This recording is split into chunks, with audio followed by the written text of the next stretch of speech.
महाभारत का जब भी नाम लिया जाता है तो जिन महान चरित्रों का स्मरण सबसे पहले होता है उनमें एक नाम अत्यंत गरिमा और त्याग से भरपूर है। वो है भीष्म पितामह। उनका जीवन केवल युद्ध और नीति का उदाहरण नहीं बल्कि त्याग, तपस्या और वचनबद्धता का आदर्श है। भीष्म पितामह की सबसे प्रसिद्ध बात थी उनकी भीष्म प्रतिज्ञा। यह प्रतिज्ञा इतनी कठोर और असाधारण थी कि स्वयं देवताओं ने भी उन्हें भीष्म की उपाधि दी थी। लेकिन इस प्रतिज्ञा के पीछे क्या कारण था? क्यों उन्होंने संपूर्ण जीवन ब्रह्मचारी रहने और सिंहासन पर कभी न बैठने का प्रण लिया?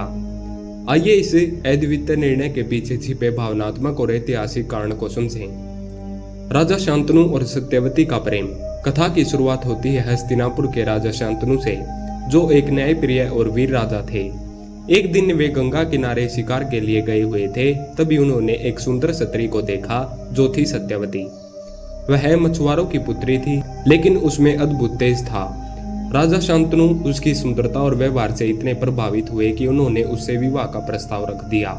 सत्यवती के पिता एक साधारण मछुआरे थे, परंतु वे अपनी बेटी के भविष्य को लेकर बहुत सोच विचार करते थे। उन्होंने राजा से कहा कि वह विवाह के लिए तैयार है, लेकिन एक शर्त पर। उनकी बेटी से उत्पन्न संतान ही हस्तिनापुर की गद्दी पर बैठेगी। भीष्म की दुविधा। यह प्रस्ताव सुनते ही शांतनु का हृदय टूट गया। उन्हें पहले से ही एक पुत्र था, देवव्रत, जो अत्यंत वीर, ज्ञानवान और योग्य था। वह गंगा से उत्पन्न हुआ था और उसकी योग्यता पर कोई प्रश्न नहीं था। शांतनु इस वचन को स्वीकार नहीं कर सकते थे, क्योंकि इससे देवव्रत का अधिकार छिन जाता।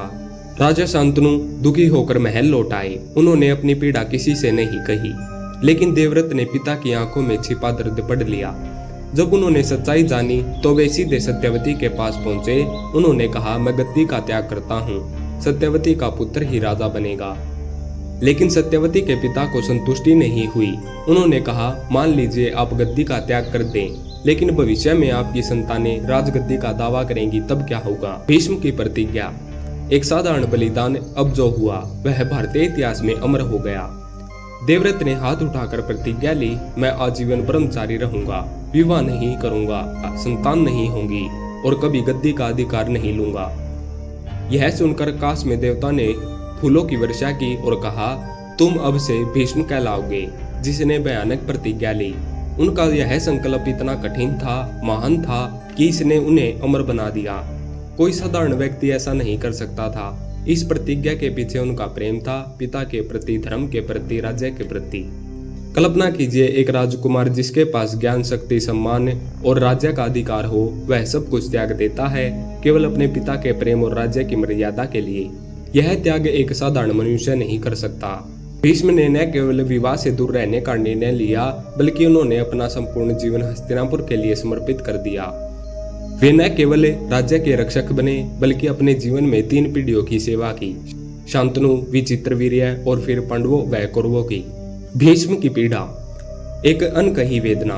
इस प्रतिज्ञा ने उन्हें अमर बना दिया, लेकिन यह उनके हृदय में एक गहन पीड़ा भी छोड़ गई। जीवन भर उन्होंने अपने मन के भावों को दबाया, अकेलेपन को अपनाया, कभी किसी से प्रेम नहीं किया, ना ही कोई अपना कहने वाला था।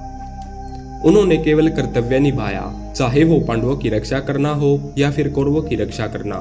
लेकिन जब कौरव अधर्म की ओर बढ़े, द्रौपदी का चीरहरण हुआ, तब भीष्म की प्रतिज्ञा और असहायता का वो क्षण दर्शाता है कि एक प्रतिज्ञा कितनी भारी पड़ सकती है।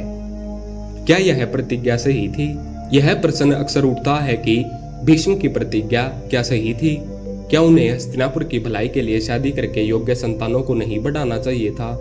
लेकिन यह मत भूलिए कि भीष्म एक राजऋषि थे। उनका धर्म था त्याग, उनका धर्म था सेवा। उन्होंने वही किया जो उस समय राजधर्म और पितृभक्ति की मांग थी।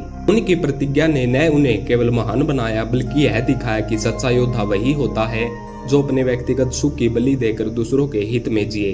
भीष्म पितामह की प्रतिज्ञा केवल एक वचन नहीं थी, वह एक जीवन दर्शन थी। कर्तव्य, मर्यादा, त्याग और प्रेम का संगम। उनका जीवन हमें यह सिखाता है कि अगर हम किसी बात का निश्चय कर लें तो हमें अपने पूरे अस्तित्व से उसे निभाना चाहिए, चाहे वह कितना भी कठिन क्यों न हो। आज के युग में जहां वचन और निष्ठा का महत्व कम हो रहा है, भीष्म पितामह का जीवन एक प्रेरणा है कि त्याग में भी महानता है और अपने स्वार्थ से ऊपर उठकर जीना ही सच्चा धर्म है। भीष्म पितामह एक योद्धा नहीं थे, वे एक चलती फिरती गीता थे। उनका जीवन हर उस व्यक्ति को प्रेरणा देता है जो अपने कर्तव्य और वचनों के बीच संघर्ष करता है। कभी सोचिए, अगर वे चाहते तो राजपाट, प्रेम, परिवार सब कुछ पा सकते थे, पर उन्होंने अपने पिता की खुशी, राज्य की मर्यादा और वचन की गरिमा के लिए सब कुछ त्याग दिया। इसलिए वे भीष्म थे, परम प्रतिज्ञावान। धन्यवाद।